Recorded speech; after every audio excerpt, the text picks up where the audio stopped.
का आयोजन होगा। इस कार्यक्रम के आयोजन के लिए आप सहायक यानी सहायता ले रहे हैं।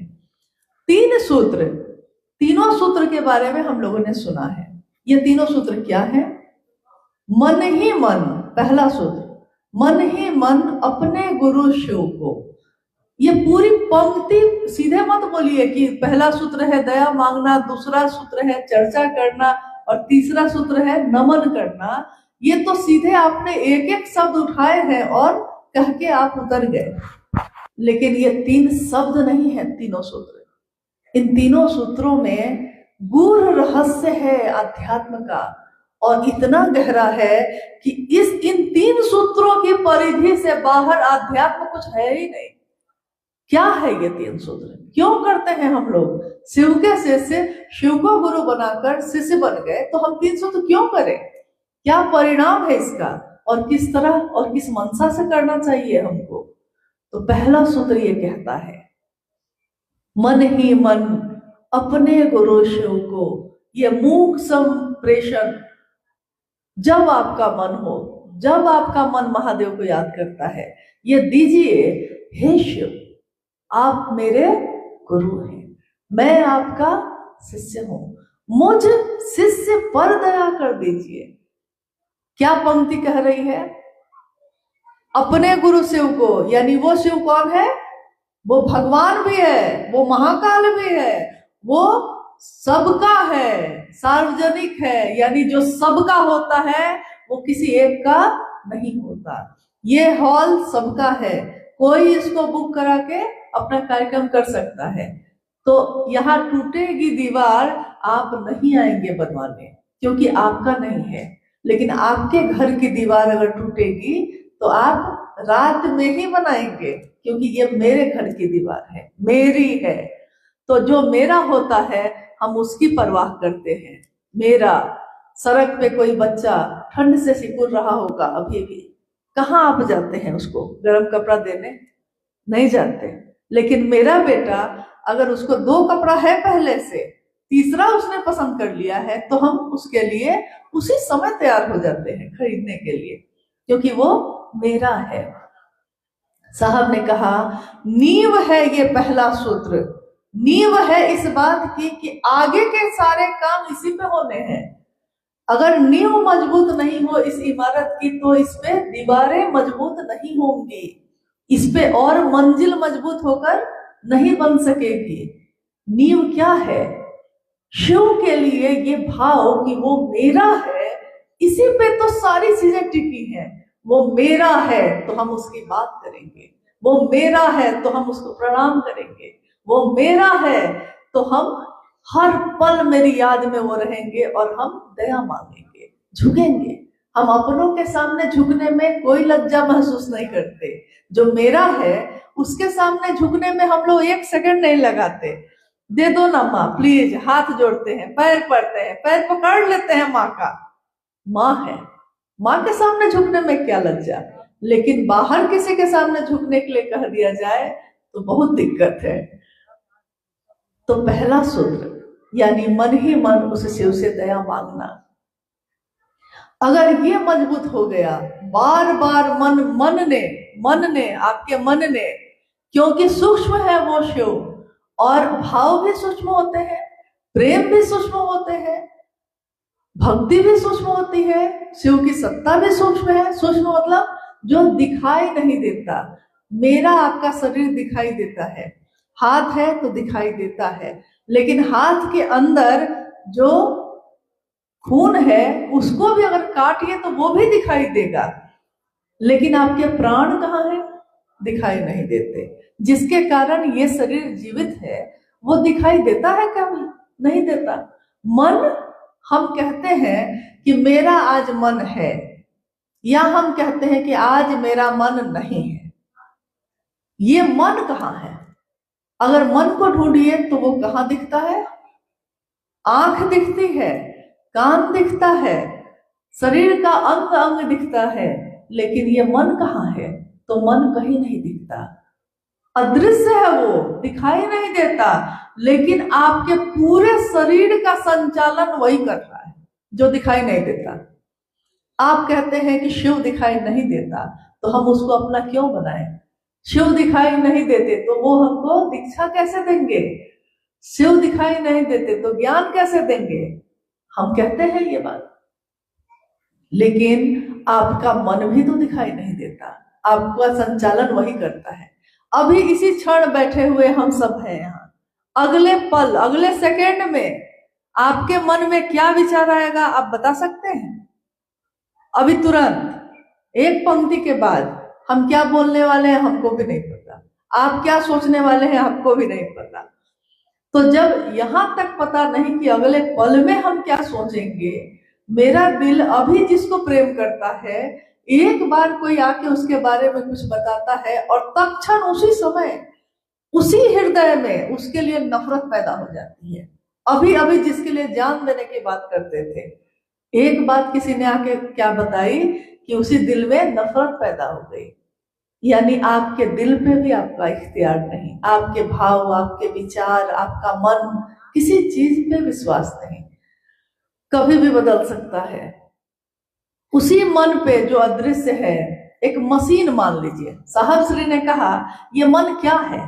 एक अदृश्य मशीन जो विचारों को पैदा कर रही है लगातार, रुकती ही नहीं। जीवन का हर चीज रुक जाए लेकिन मन जो विचार पैदा करता है वो नहीं रुकेगा। उसकी तुलना साहब श्री ने की कि ये मन कैसा है जो कभी नहीं रुकता। तो उन्होंने कहा कि एक बंदर को देखा है आपने? बंदर बैठा भी होगा तो हिलता ही रहेगा, खुजलाता रहेगा, कुछ ना कुछ करता रहेगा, पहले ही उसका स्वभाव ऐसा है। और अगर उसको नशा कर दिया जाए, नशा कुछ पिला दिया जाए, पहले से इतना चंचल है और नशे में धुत हो जाए तो वो कैसा करेगा? वैसा ही इंसान का मन होता है। उस मन में अगर ये पहला सूत्र जो है, हे शिव आप मेरे गुरु हैं, मैं आपका शिष्य हूं, मुझ शिष्य पर दया करिए, ये बार बार बार बार बार बार दोहराया जाएगा तो मन पे असर होगा कि नहीं? क्योंकि मन एक ऐसी मशीन है कि उस पे जो विचार चढ़ाइएगा वो उसी को दोहराने लगता है। मैं तुमको प्रेम करती हूँ, अब मन वही दोहरा रहा है। हम उस आदमी को देखना नहीं चाहते, अब मन उसी को दोहरा रहा है। यानी जिस बात का विचार आपने उसमें प्रवेश करा दिया है उसको दोहराया जा रहा है। लेकिन दोहराते दोहराते कहते हैं कि झूठ कहते कहते भी एक दिन सांच बनी आई। झूठ कहते कहते भी एक दिन मन समझने लगता है कहीं ये सच तो नहीं है, और सच समझ बैठते हैं हम, और सच होता भी है। गहरा होना, विचार का ठहर जाना, विचार का गहरा होना, यानी ये बन गया अब क्या? भाव। जैसे पानी कभी जम जाता है तो बर्फ बन जाता है, और कभी अगर गर्मी ज्यादा हो गई या चूल्हा पे चढ़ा दीजिए तो भाप बन के उड़ जाता है। वैसे ही मन में ही ये सारी चीजें हैं, विचार, भाव, प्रेम, सब अवस्था अलग अलग है, चीज एक ही है। उसमें ये बार बार कहना, मुझे शिष्य पर कभी आपने ध्यान दिया है कि हम बोलते कुछ है और सोचते कुछ है और करते कुछ और है, यानी कथनी और करनी में काफी अंतर है। मुझे शिष्य पर दया करिए, हम कहते हैं अपने पति को कि मैं आपकी पत्नी हूं, पत्नी का जो कर्तव्य होता है हम करते हैं, आप भी पति का कर्तव्य निभाइए। यानी पत्नी के भाव से हम कह रहे हैं पति को, तो पति भी पति का भाव दे रहे हैं। जो भाव इधर से वो भाव उधर से। ये मामला तो सब संबंधों में ऐसा ही होता है। माँ है तो बेटा का भाव है, भाई है तो भाई का भाव है, दोस्त है तो दोस्त का भाव है, दुश्मन है तो दुश्मन का भाव है, गुरु है तो शिष्य का भाव है, शिष्य है तो गुरु का भाव है। कहते हैं गुरु की दुनिया में शिष्य के सिवा कोई नहीं, और शिष्य की दुनिया में गुरु के सिवा कोई नहीं। अब हम बोलते तो पहले सूत्र में यही है, हे शिव आप मेरे गुरु हैं, मैं आपका शिष्य हूं। बोल तो यही रहे हैं, मैं आपकी बहन हूं, मैं आपकी पत्नी हूं, मैं आपकी भाई हूं, मैं आपकी दोस्त हूं, मैं आपकी दुश्मन हूं, मैं आपकी शिष्य हूं। तो बाकी सभी संबंधों में हमको ये समझ है कि जो बोले हैं उसी भाव से खरे भी हैं, लेकिन शिष्य बोलते तो हैं और खरे किस भाव से हैं? क्या शिष्य भाव से खरे हैं? गुरु से सीखने के लिए खरे हैं या गुरु के अनुशासन में रहने के लिए खरे हैं?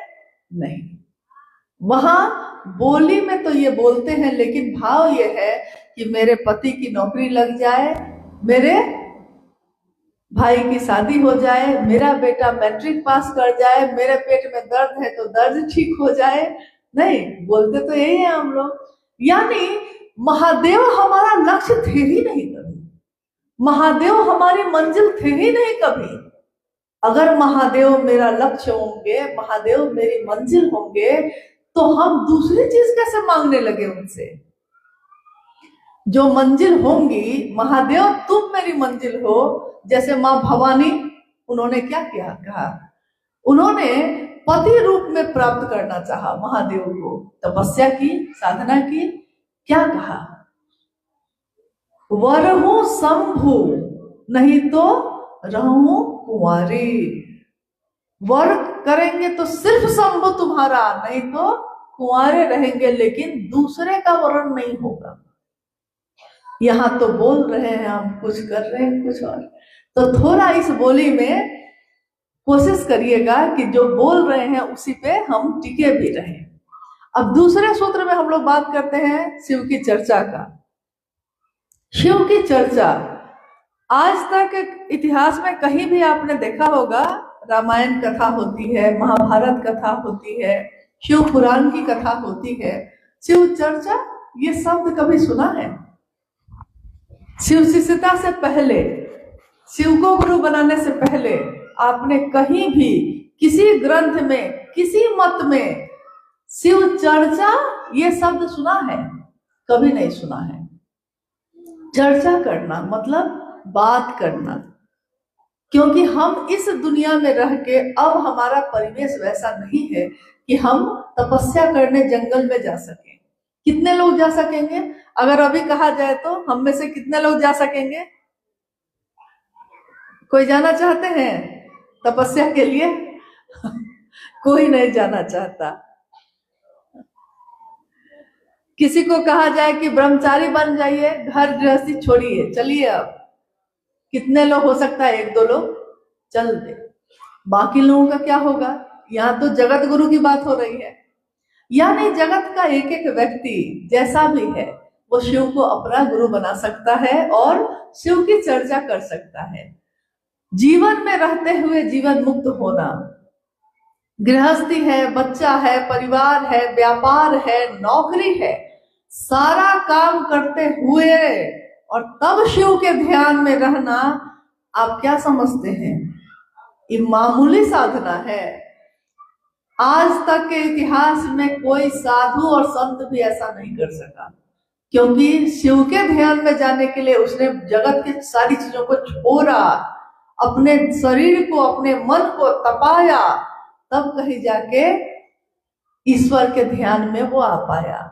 लेकिन सुबह उठ के आप एक तरफ दुकान भी खोलते हैं, काम भी कर रहे हैं, सारे स्टाफ को देख रहे हैं, घर में खाना भी बन रहा है, सफाई भी हो रही है, कपड़ा भी धुल रहा है, और सारे काम करते हुए भी महादेव नहीं भुला रहे हैं। ये क्या हुआ है? इससे पहले हमारे साथ ऐसा हुआ था?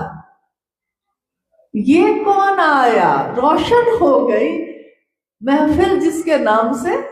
ये कौन आया है मेरे मन में? ये कौन प्रवेश किया मेरे मन में, जिसके कारण मेरे घर का कोना कोना रोशन हो गया, मेरा मन उजियारा हो गया, और हम उसको भूल नहीं पा रहे हैं, जबकि घर का काम कर रहे हैं, जबकि व्यापार कर रहे हैं, नौकरी कर रहे हैं, लेकिन हम उनको भूल नहीं पाते। हम शाम में चर्चा में जाएंगे, लेकिन सुबह आंख खुली है तब से वही ध्यान में क्यों आ रहे हैं? ऐसा पहले तो नहीं हुआ था।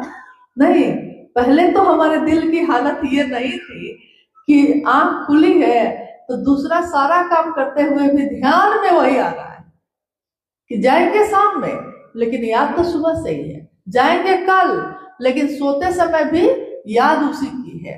जिसकी नींद में भी शिव अवस्थित है, ऋषि उसे ही कहते हैं। ये साहब श्री की वाणी है जो ऋषिकेश में उन्होंने अपनी शिव चर्चा में कही कि जानते हैं ऋषि किसको कहते हैं? जिसकी नींद में भी शिव अवस्थित है, आंख में भी वही बसे हैं। शिव की चर्चा करना मतलब महादेव की बात करना और सुनना। करना भी अच्छा लगता है, सुनना भी अच्छा लगता है। बोलने से ज्यादा तो सुनना अच्छा लगता है कि हम चुप रहते, कोई दूसरा बोलता रहता, बोलता ही रहता। क्यों ऐसा लगता है? क्योंकि जो प्रिय हो जाता है उसका नाम सुनना अच्छा लगता है, उसके बारे में बात सुनना अच्छा लगता है। जिससे भी हमारा हृदय प्रेम करता है, कोई दूसरा उसका नाम लेता है तो हमको अच्छा लगता है। नहीं, नाम तो दूसरा लिया है, अच्छा आपको क्यों लग रहा है? क्योंकि आपका हृदय प्रेम करता है उसको। मेरे भाई की बड़ाई हो रही है, आपको क्यों अच्छा लगा? क्योंकि भाई मेरा है। साहब श्री को भी यही ना अच्छा लगा। हम क्या दे सके अपने साहब को? क्या दे सकते हैं? उनको मात्र इतना ही अच्छा लगा कि जिस शिव की बात मैं करता हूं तुम भी उसी शिव की बात करो। जिस शिव से मेरा लगन है तुम्हारा लगन भी उसी से हो जाए। इससे सुंदर बात क्या होगी? लेकिन जगत के प्रेम में वो लक्षण नहीं होता। जगत का प्रेम यानी लौकिक प्रेम, उसमें ये बात नहीं होती। लौकिक प्रेम में जिससे प्रेम होगा आपको, वो किसी दूसरे की तरफ देख ले, आप उसका हाल खराब कर दीजिएगा। दूसरे की तरफ देखे कैसे? मतलब लौकिक जगत का प्रेम, उसमें क्या है कि दूसरे से देखे कैसे, उससे बात कैसे किए, कहीं मेरा तो नहीं, हमसे तो नहीं छूट जाएगा, कहीं हमको तो नहीं भूल जाएगा, भय है अंदर से। लेकिन ईश्वर से प्रेम में भय नहीं है। राजस्थान की थी ना माँ मीराबाई, मीरा को कृष्ण से प्रेम हुआ, ऐसी लागी लगन मीरा हो गई मगन, वो तो गली गली हरि गुण गाने लगी, महलों में पली बन के जोगन चली, मीरा रानी दीवानी कहाने लगी। मीरा रानी थी, अपना अस्तित्व भूल गई। जब ईश्वर से प्रेम होता है, उस परम सत्ता से प्रेम होता है, तो व्यक्ति अपना अस्तित्व भूलकर उसके नाम का गुणगान करने लगता है। यानी महादेव से प्रेम हो, और क्या मीरा को कृष्ण से प्रेम है तो जिसने भी कृष्ण का नाम लिया होगा उसको उससे भी प्रेम हुआ होगा। जो शिव का शिष्य होगा, शिव से प्रेम होगा। शिव से प्रेम होगा तो शिव से जुड़ी सारी चीजों से प्रेम होगा। सारे गुरु भाई गुरु बहनों से प्रेम होगा। जो अपमान देगा उससे भी प्रेम होगा, जो सम्मान देगा उससे भी प्रेम होगा, जो नहीं पूछेगा आपको उससे भी प्रेम होगा, साहब की बनाई हुई व्यवस्था से प्रेम होगा, हर बात से प्रेम होगा, क्योंकि उससे प्रेम है। उसके कारण विवाह होता है किसी बच्ची का, हमारी बेटी का मान लीजिए, अपने घर में जाती है, वो पति के कारण जाती है ना अपने घर में, और कौन है उसका अपना वहां? कोई नहीं।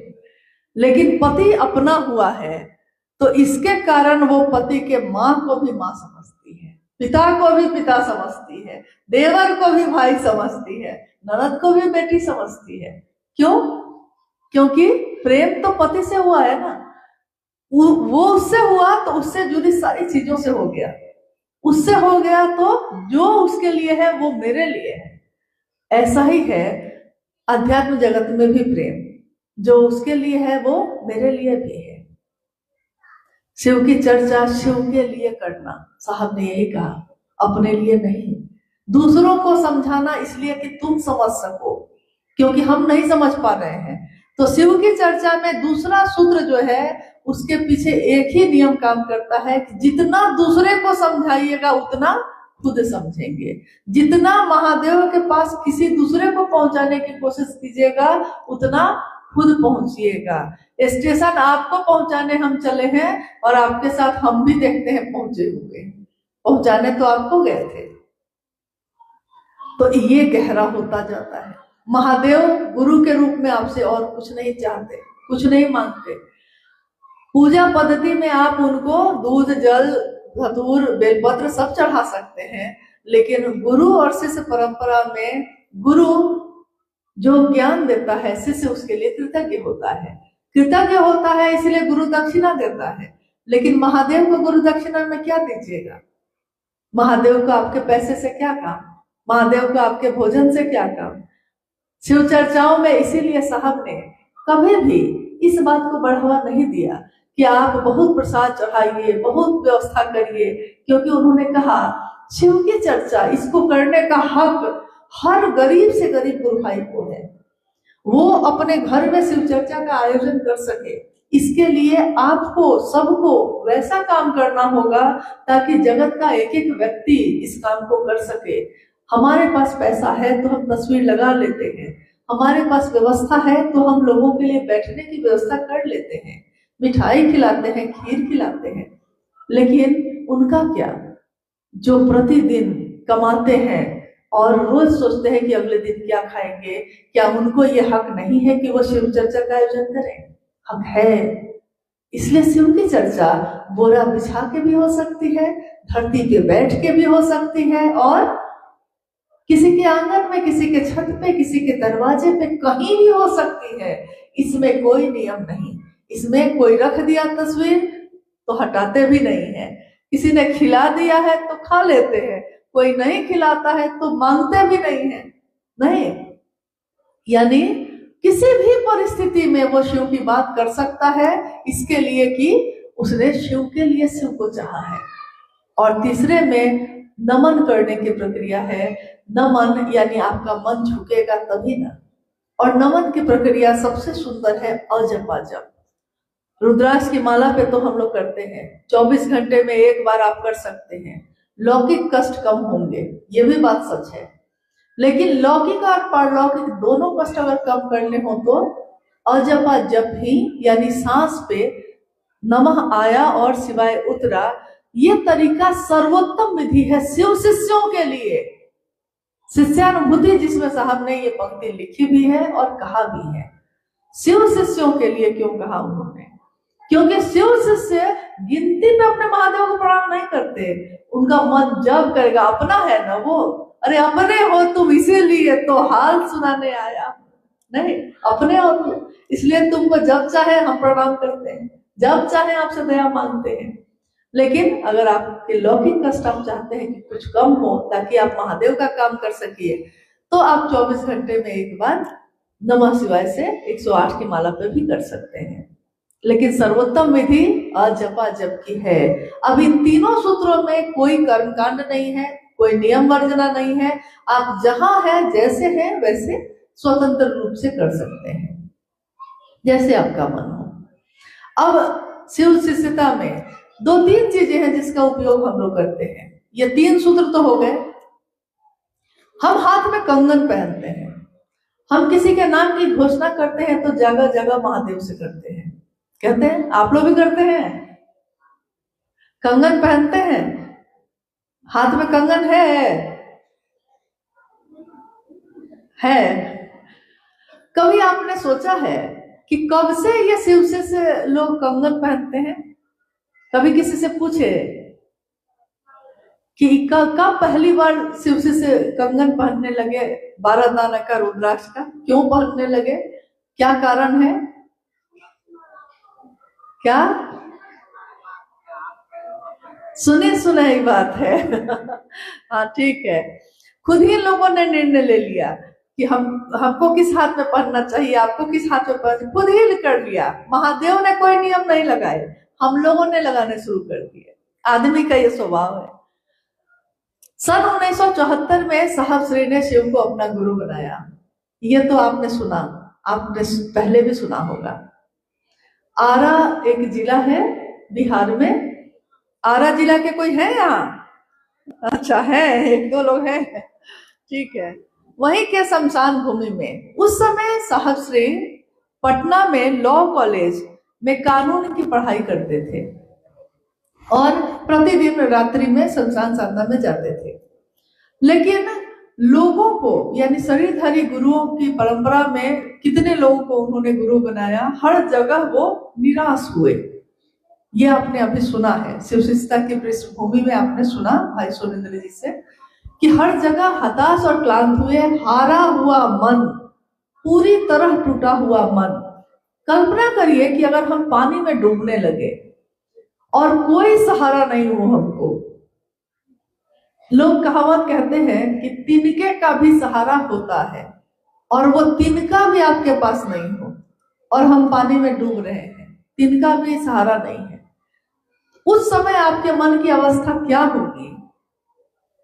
वैसी ही ना अवस्था उस दिन साहब के पास थी। पिछले 14 वर्षों से उन्होंने अनेक लोगों को अपना गुरु बनाया।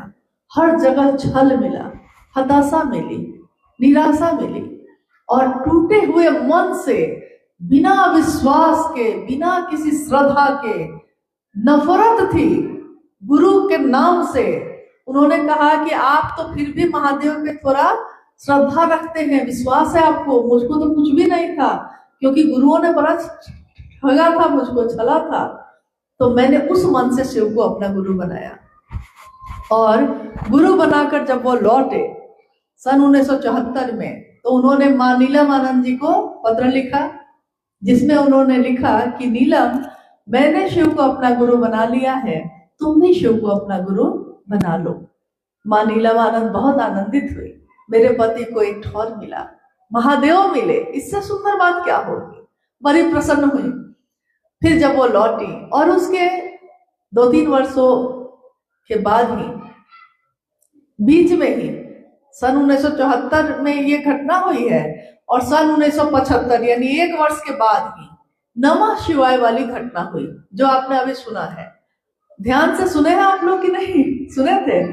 नमः सांस के साथ, यानी हवा के साथ नमः सांस पे चढ़ा और शिवाय उतर गया। ये घटना हुई, यानी साविधि।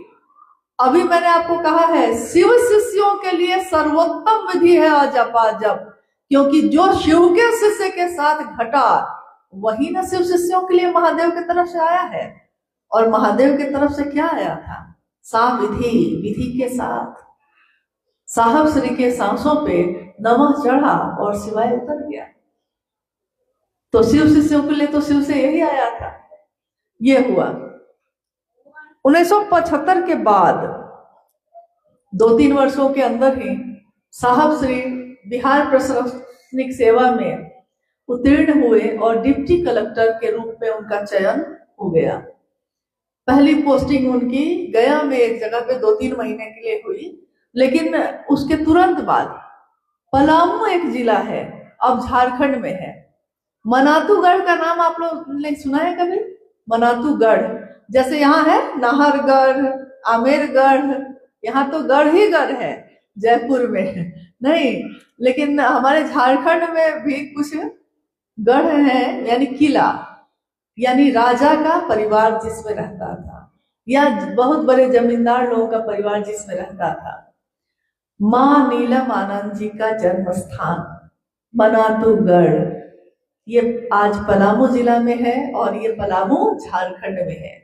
रांची से लगभग 4-5 घंटे की दूरी पे है।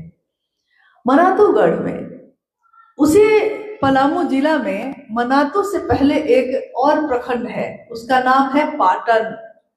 आपने पाटन का नाम सुना है कभी? पाटन की कोई घटना सुनी है? किसी ने नहीं बताया है आपको, बताइए।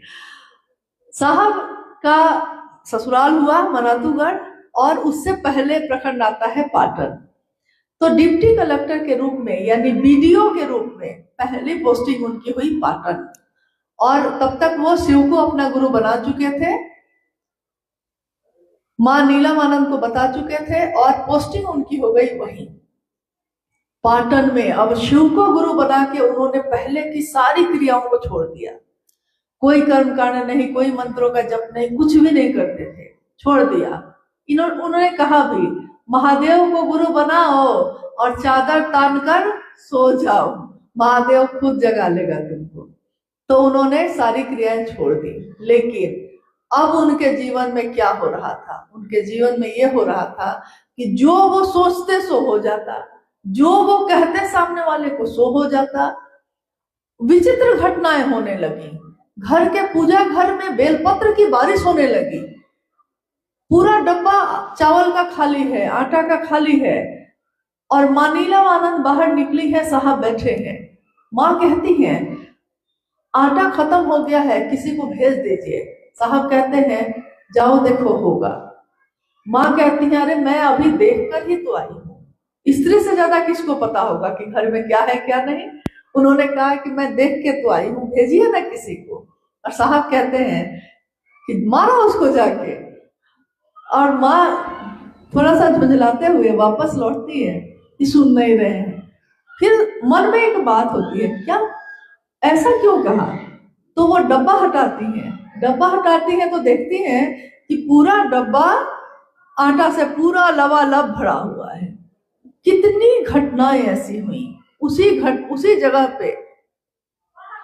उस समय तक साहब ने अपने हाथ में पहली बार उनके मन में एक विचार आया था, महादेव को गुरु माने हुए थे और रुद्राक्ष महादेव से जुड़ी हुई चीज है, तो उन्होंने अपने मन से अपने हाथ में एक दाना रुद्राक्ष का पहन लिया था, एक दाना।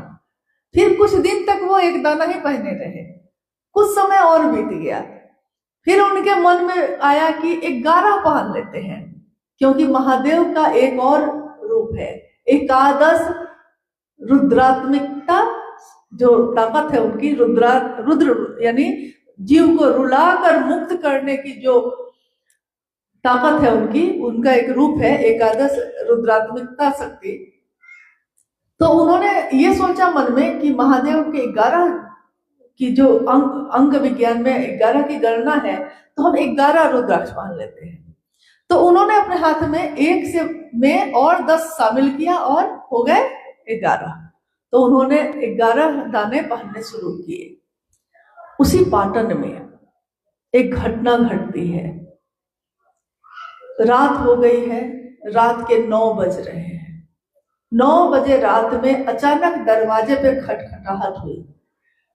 माँ नीलमानंद और साहब वहीं सामने बैठे थे, तो उन्होंने आगे बढ़ के दरवाजा खोला, देखा कि एक साधु खड़े हैं, लेकिन बाहर पूरी तरह अंधेरा है और वो साधु जो खड़ा है उसके पूरे शरीर में रोशनी है।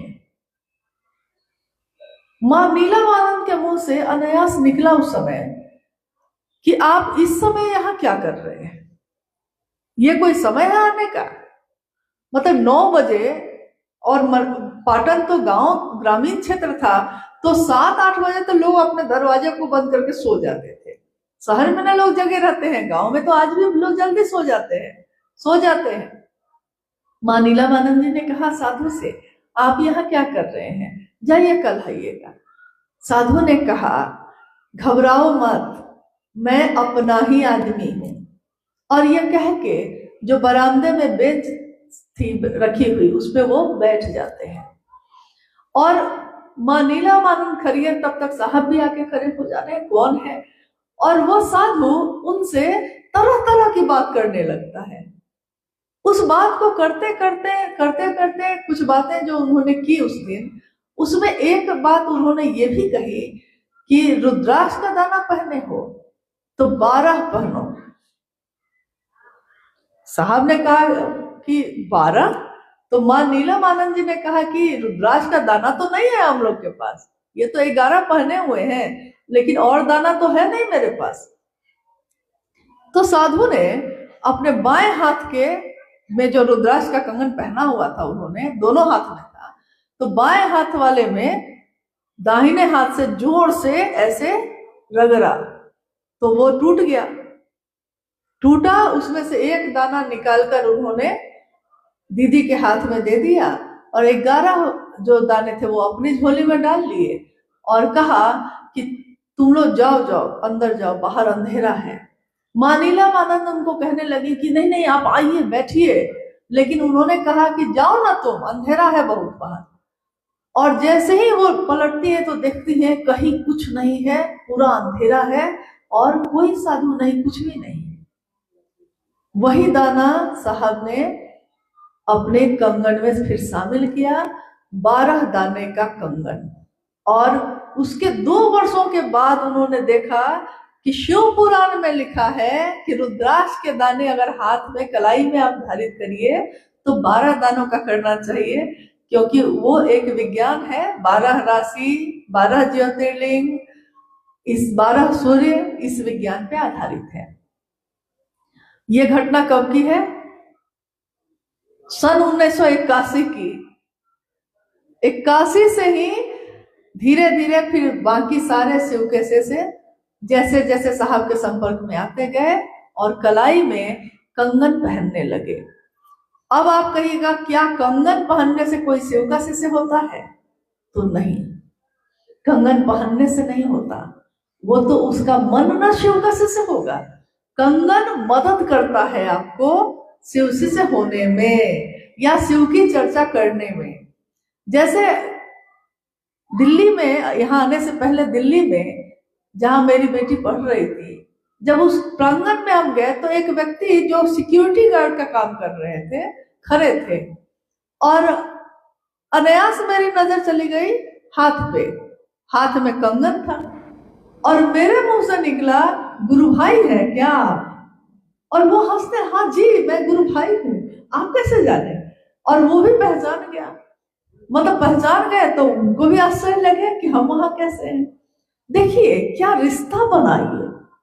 ये कंगन है, शिव के शिष्यों के लिए ये एक परिचय है और ये देखकर हम समझ जाते हैं कि कोई शिव के रास्ते पे चलने वाला आदमी है। मेरा गुरु भाई है, मेरी गुरु बहन है, हम भी आपके गुरु बहन है।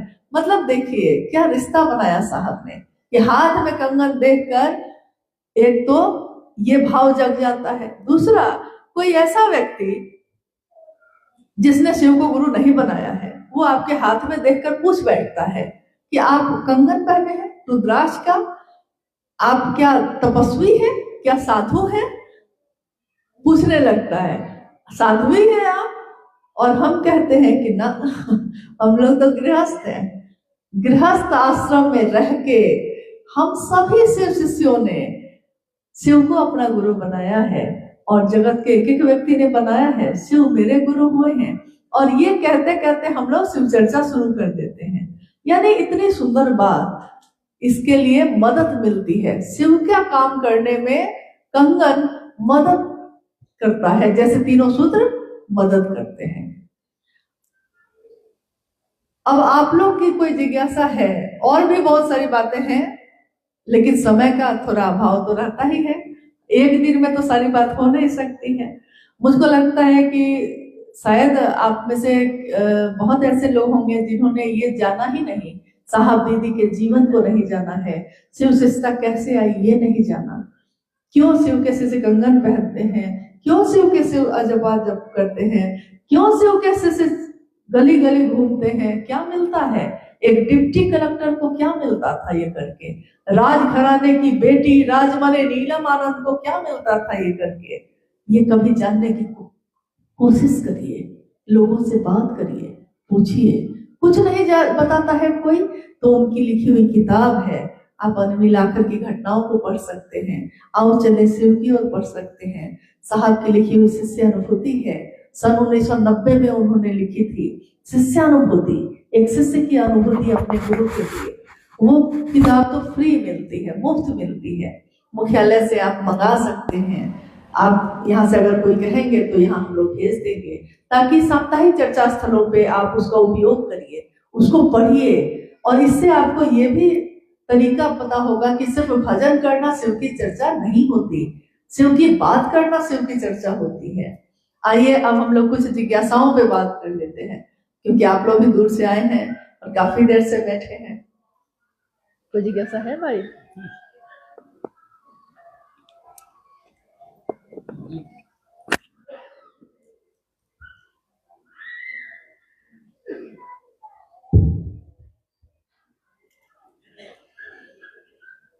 जिज्ञासाएं जो स्थानीय गुरु भाई गुरु बहनों के द्वारा आई है, जिज्ञासाओं का समाधान इस मन से शब्दों में तो हो गया है, लेकिन एक जिज्ञासा सामूहिक है।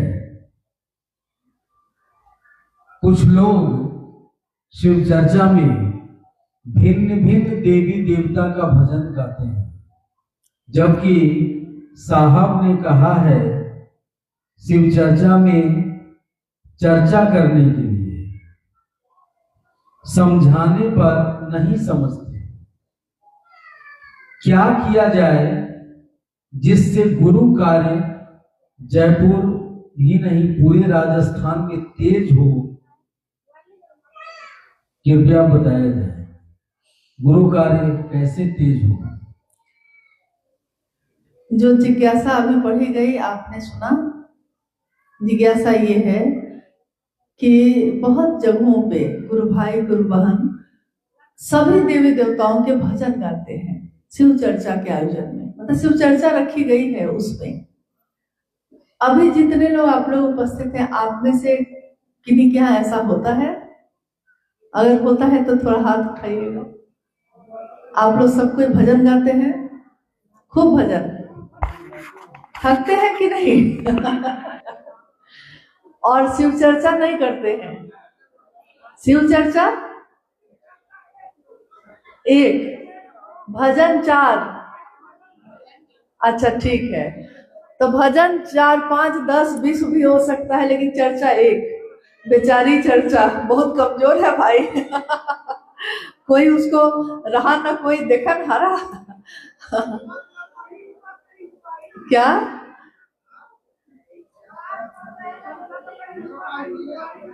अच्छा ठीक है, देखिए एक बात ये भी हो सकती है, मतलब ये आप लोग बताइएगा कि क्या ये बात सच है। होता क्या है कि शिव को कोई आया है हमसे बात करने, महादेव को गुरु बना लीजिए, हम उसकी बात सुन के महादेव को गुरु बना लिए, लेकिन उसके बाद तो उससे भेंट हमको हो नहीं रही है। तो गुरु बना के शिव दया मांगना, चर्चा करना, नमन करना, ये तो सुन लिया हमने, लेकिन गुरु बना के चर्चा हम करेंगे क्या, बोलेंगे क्या, ये तो बताया नहीं। तो होता क्या है कि नई नई जगहों पे शुरू में इसमें थोड़ी दिक्कत ये होती है कि उसको पता ही नहीं है कि हम क्या बात करें। इसके कारण भी कुछ नहीं समझ में आता है, तो लोग कम से कम सोचते हैं कि भजन ही गा लेते हैं, गीत ही गा लेते हैं। क्या ऐसा है? या उसमें अच्छा लगता है इसलिए ये काम करते हैं? क्योंकि भजन गाना तो अच्छा लगता है, सुनना भी अच्छा लगता है। गीत किसको नहीं पसंद? गीत संगीत किसको नहीं पसंद है? कौन ऐसा दुनिया में है जो, साहब खुद इतने गीत सुनते थे? हाँ, गाते नहीं थे। साहब ने कहा कि अगर मैं गाऊंगा तो आप लोग भाग जाइएगा, मेरी आवाज ऐसी है। तो वो सुनते थे। यानी सुनना और गाना खराब बात नहीं है, लेकिन किस स्थान पे हम क्या काम करें ये महत्व रखता है। हम डॉक्टर से अपने शरीर की चिकित्सा कराने जाते हैं, तो क्या वहां बैठ के हम भजन गाते हैं? नहीं गाते।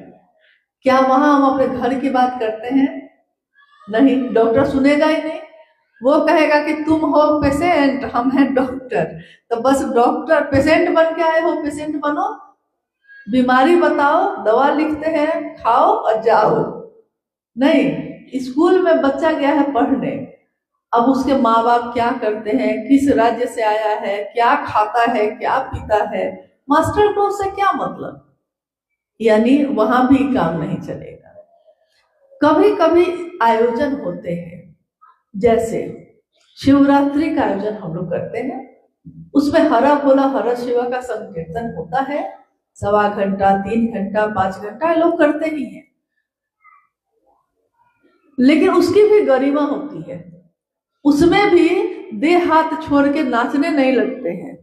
यह गुरु का मंच है, यह गुरु की जगह है। मंच मतलब ये नहीं समझिएगा कि ये जो मंच बना है मतलब यही मंच। मंच वो भी होता है जो आपने अपने घर में चादर बिछाई है ना, और कहा है किसी को कि आइए यहाँ बैठ के महादेव की बात करिए, तो वो अब जगह है गुरु की, और गुरु की जगह पे बैठ के शिष्य गुरु की बात कर रहा है। तो क्या वहां अनुशासनहीन होना संभव है? स्कूल में जाके मास्टर के अनुशासन में विद्यार्थी रहता है कि नहीं? डॉक्टर के पास जाके पेशेंट अनुशासन में रहता है कि नहीं? कहीं भी जगह के अनुसार ना आप व्यवहार करते हैं। आप सामान खरीदने गए हैं, आपको नृत्य बहुत पसंद है, गीत बहुत पसंद है, लेकिन दुकान पे गए आप सामान खरीदने, उसको गीत थोड़े ही सुनाने लगते हैं? नहीं। हाँ, अपने घर में कुछ हो रहा है तो हम गीत गाते हैं, नहीं है। यहाँ का राजस्थान का घूमर घूमर घूमर विश्व में प्रसिद्ध है ये नृत्य। विश्व के में मतलब ये नृत्य होता है। घूमर बहुत खूबसूरत है, यहाँ की संस्कृति है ये। लेकिन कब होता है? सुबह से रात तक तो नहीं करते लोग, जब उसका समय हो, जब उसका आयोजन हो तभी ना। तो वैसे ही जगह और स्थिति, स्थान, काल, पात्र, ये सब देखते हुए ही हम लोग कोई भी काम करते हैं। तो स्थान, काल, पात्र क्या है? स्थान शिव के चर्चा का स्थल। पात्र कौन है? आप और हम जो हम बैठे हैं। और बात किसकी कर रहे हैं? महादेव की। काल क्या है? वो समय, यानी शिव चर्चा का समय। तो उस समय हमको वो करना होगा जो हमारे वरेण्य गुरु भ्राता ने हम लोग को कहा है। शिव की चर्चा में क्या करना? शिव की चर्चा करना, शिव की बात करना। हाँ, बीच में लगातार बात सुनते सुनते लोगों का मन थोड़ा भर जाता है, नहीं समझ पाते हैं। जैसे आपने देखा होगा कि आदमी का दिमाग जो है 45 मिनट से ज्यादा कोई बात को ग्रहण नहीं कर पाता। इसीलिए क्लास में देखते होंगे 45 मिनट बाद 10 मिनट का ब्रेक रहता है। किसी भी क्लास में 10 मिनट का ब्रेक देता है। कारण यही है कि 45 से 50 मिनट तक तो वो दिमाग रिसीव करता है, उसके बाद उसको ब्रेक चाहिए, उसको थोड़ा समय चाहिए। तो शिव चर्चा का आयोजन जब होता है तो बीच में कभी कभी एकाध भजन होते हैं, ऐसा नहीं कि नहीं होते हैं। लेकिन 2 चर्चा 3 चर्चा हो गई है तो एक भजन कर सकते हैं, वो भी जरूरी नहीं है। अगर आपको लग रहा है ऐसा तब करिए। बाकी शिव चर्चा में जो साप्ताहिक चर्चा सब होती है 2-3 घंटे का समय बहुत है। 2 से 3 घंटा, 2 घंटा है या बहुत हुआ तो 3, 2-3 घंटे में साप्ताहिक चर्चा खत्म कर दी जाती है। क्यों? क्योंकि उसमें शामिल होने वाले गुरु भाई गुरु बहन अपने घर को भी देखते हैं, अपने परिवार को भी देखते हैं, अपने बच्चों को पढ़ाते भी हैं। परसों ही एक गुरु भाई बोले कि कुछ गुरु बहन लोग मिलना चाह रही हैं, तो हम बोले सुबह 9 बजे बुला लीजिए। उन्होंने मेरे सामने फोन लगाया और गुरु बहन ने कहा कि 9 बजे नहीं आ सकेंगे हम, क्योंकि हम बच्चे को पढ़ा रहे हैं। तो मैंने कहा कि नहीं, छोड़ दीजिए, मत बुलाइए। क्यों? सही बोल रही है वो, क्योंकि उनको शिव चर्चा भी करनी है, शामिल भी होना है, लेकिन अपने बच्चे की परवरिश भी करना उनका दायित्व है। साहब श्री ने जो शिव के शिष्य इस कालखंड के इतनी बड़ी जगह पे रहे, उन्होंने डिप्टी कलेक्टर की ड्यूटी भी की 10 से 6, अपने परिवार को देखा, अपने बच्चों को भी देखा। ऐसा तो नहीं कि सड़क पे छोड़ दिया किसी को, लेकिन उन्होंने अपने गुरु शिव का भी काम किया। महादेव का काम करने के लिए हमने शिव से कही अपनी मजबूरियां।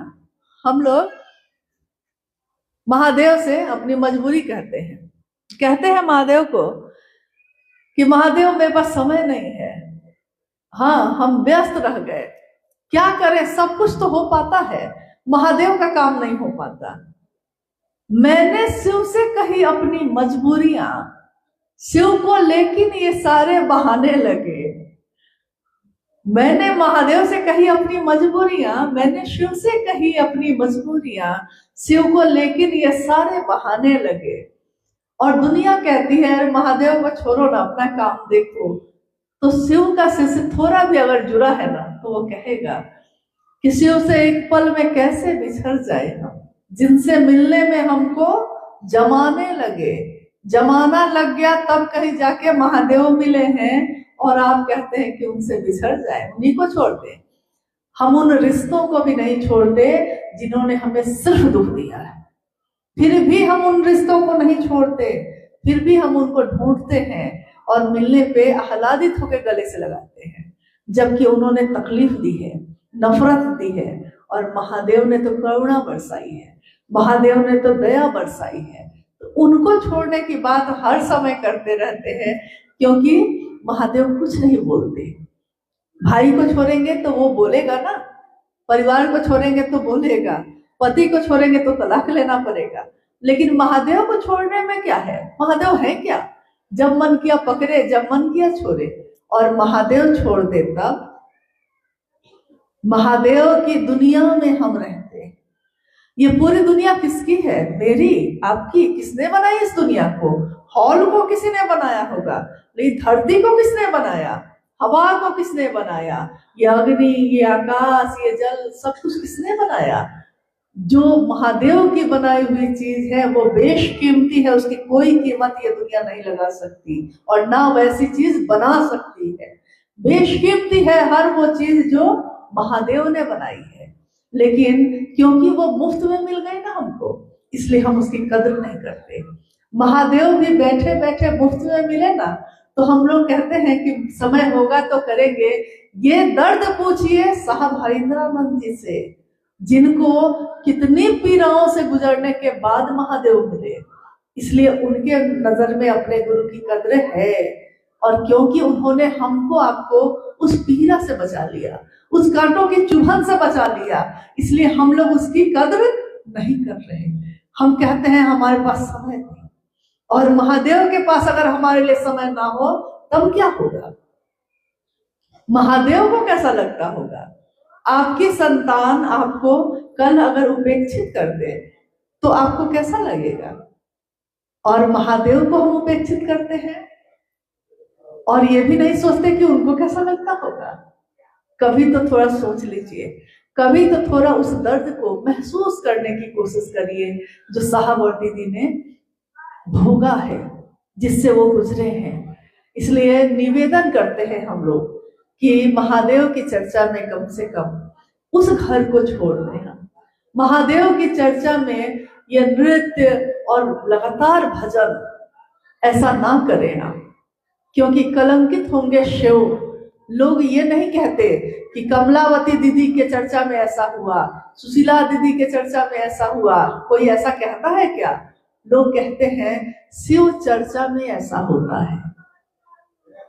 अभी दिन में एक गुरुभान है जिन्होंने कहा कि मेरे घर में एक महिला आती है जो काम करती है, तो उन्होंने कहा है कि शिव चर्चा में ऐसा है ना कि जब हम लोग यहाँ कुछ होता है तो हम लोग शिव चर्चा वालों को बुला लेते हैं, 2 घंटा वो लोग थोड़ा भजन वजन गा देती हैं और पैसा ले देती हैं और चली जाती हैं।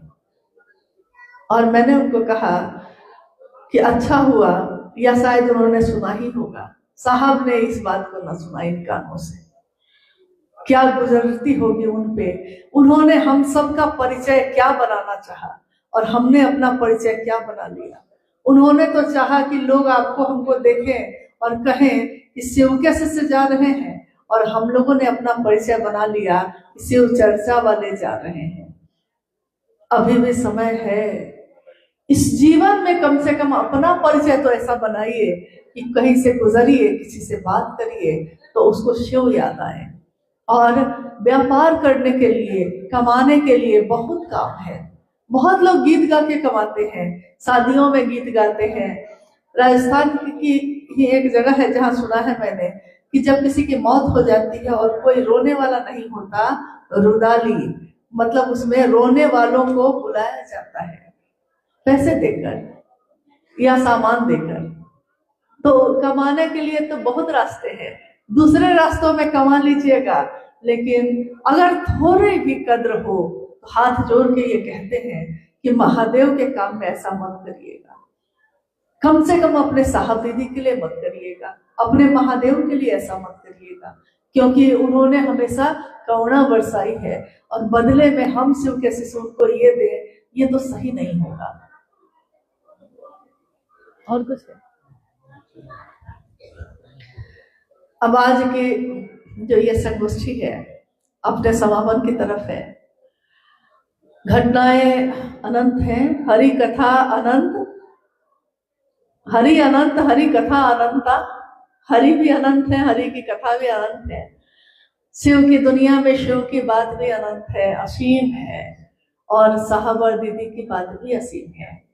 कितना भी उनके बारे में जानिएगा कुछ छूट ही जाएगा, क्योंकि हर बात तो नहीं जान सकते।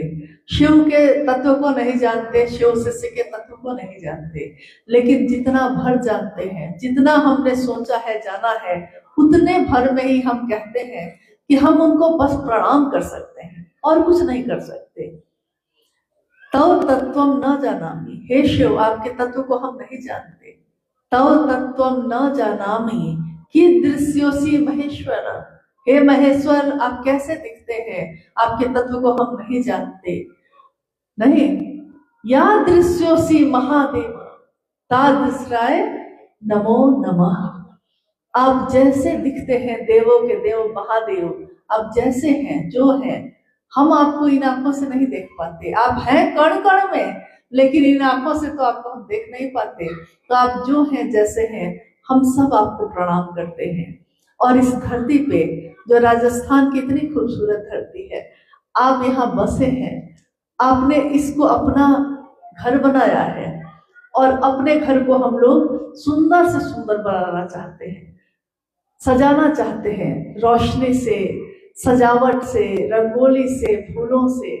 और हम सबों की कामना है और हमारे साहब और दीदी की कामना भी है कि राजस्थान के हर कोने में, हर जगह पे, क्योंकि जोधपुर से भी गुरु महान है और भी जगहों से, अहमदाबाद से मैं देख रही हूँ हैं, तो जहां भी हम रहते हैं हम उसके कोने कोने को शिव शिष्यता से सजाएं, शिव की बगिया बनाएं।